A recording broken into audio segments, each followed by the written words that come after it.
Hey guys, I'm Joe. I'm going to tell you a little bit about a condition that I have called Ehlers-Danlos syndrome because May is Awareness Month for us. And it is a genetic mutation of collagen. And collagen makes up almost everything in our entire body: our skin, our muscles, our tendons, the blood vessels, organs, all of that. So it is really a whole body condition, and because it is a genetic mutation, it is down to our DNA. We have no control over it. It happens when we're born. Either one of our parents had it and passed it down to us, or there was a random mutation that occurred and we got lucky enough to get it. It's not just a disease or a condition or a syndrome. It is a lifestyle, basically, because we have it from the moment we're born. It's not something that affects us as we get older or something that just randomly occurs. It is a lifelong struggle for us. And most people with it present the same way that I do. We look like normal people. It's not something you can tell by looking at a person, but it is one of the most painful conditions out there. It has been compared to cancer by multiple specialists, and they have deemed it more painful than cancer. Um, and we have it for our entire lives. There's no treatment that can make it go into remission. There's no, it's just dealing with symptoms. And it causes a lot of other conditions as a secondary condition to Ehlers-Danlos, EDS for short. And many patients with EDS also present with dysautonomia, which is a autonomic nervous system dysfunction. That's what controls our temperature, what controls our heart rate, our blood pressure. So when that goes wrong, basically you faint a lot, you get dizzy, you have hot flashes, chills, a lot of different issues come with that. And then that's only one of the coexisting conditions. That is pretty common. There's also mast cell activation disorder, celiac, Arnold-Chiari, um, insomnia, and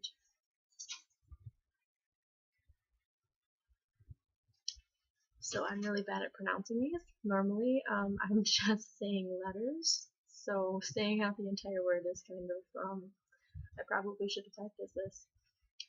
Chronic fatigue syndrome, gastroparesis, acid reflux, TMJ. Anyway, you get the point. There's a lot. And there are 6 main types of EDS. There is a lot of crossover between them and other types that haven't even been discovered yet. Only a couple of them have a genetic test so far. They haven't identified the factors in a lot of them. The most common type is hypermobility, and they have not identified the gene that causes that one yet. So for most people, myself included, the genetic tests don't tell us anything. It's based on a clinical diagnosis. We get poked and prodded. We get tested to see if we're hypermobile. Hypermobile is when a joint bends farther than it's supposed to. A really good example for me, most EDSers can do this. It's like our gang sign. And it is very painful.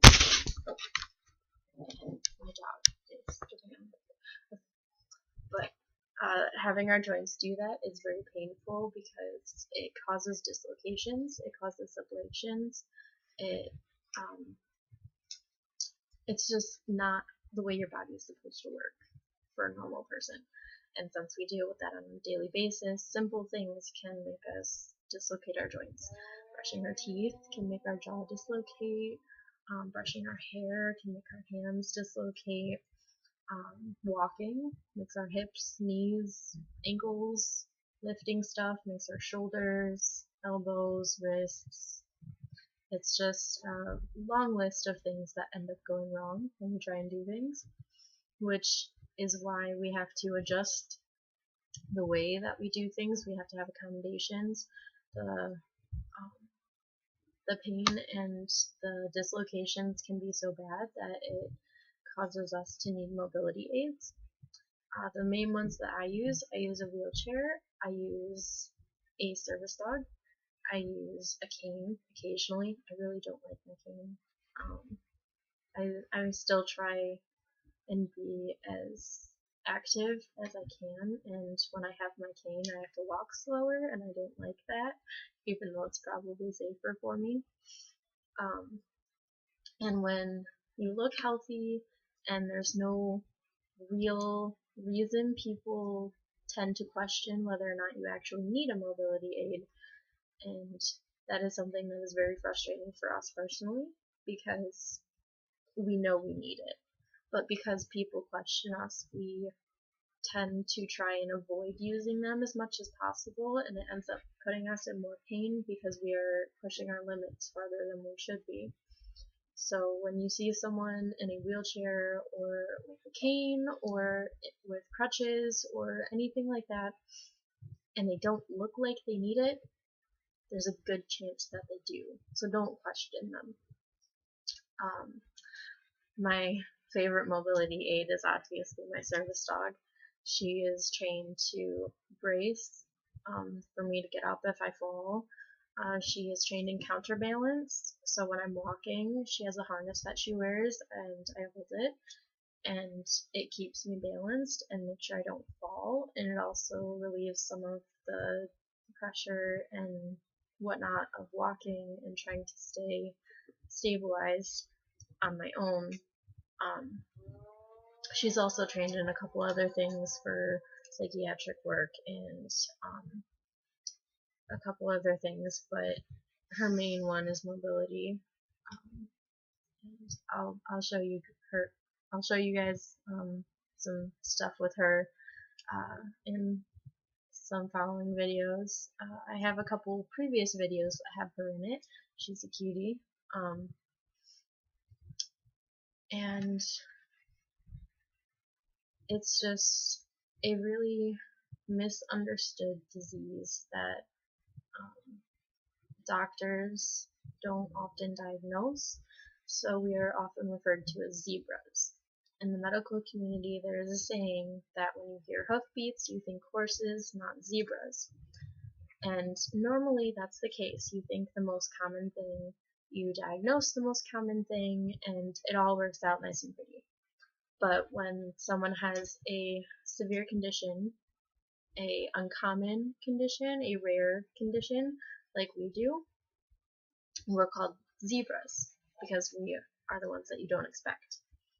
It often takes us years to get diagnosed because people don't believe us, or doctors aren't willing to accept that their younger patients are in this much pain, that they're having this much struggles. But it's very real, and having a prolonged diagnostic time is really difficult because we still have lives. We still have to pay rent. We still have to buy food. We still have to support ourselves. And if you don't have a supportive family, and you're on your own completely, then it's very difficult. And I'm one of those people. But there are other people that have supportive families, and that's wonderful, and I'm so happy for them. But it is a very real thing that many of us are alone in this fight, and when we are trying to hit disability and any type of aid or accommodation to help us, we are often met with such critical looks because it doesn't look like we need them. Whereas these things can be life or death for us. I've been homeless before. I've lived out of my car. That was a very hard time trying to juggle all of that and looking for people to help me when there wasn't really anything. Um, there just needs to be more awareness that disabilities come in all shapes and sizes, and you can't always tell by looking at someone.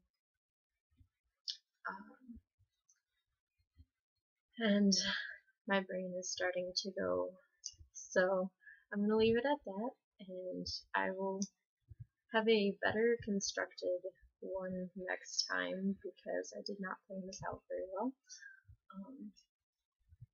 If you have any questions, just comment or whatnot, and I will cover them in my next video.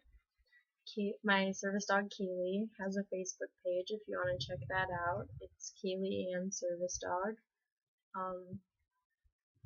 And I'm hoping to get my blog kind of up and running more frequently.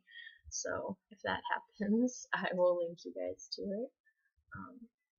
Have a good day, and remember that disabilities come in all shapes and sizes.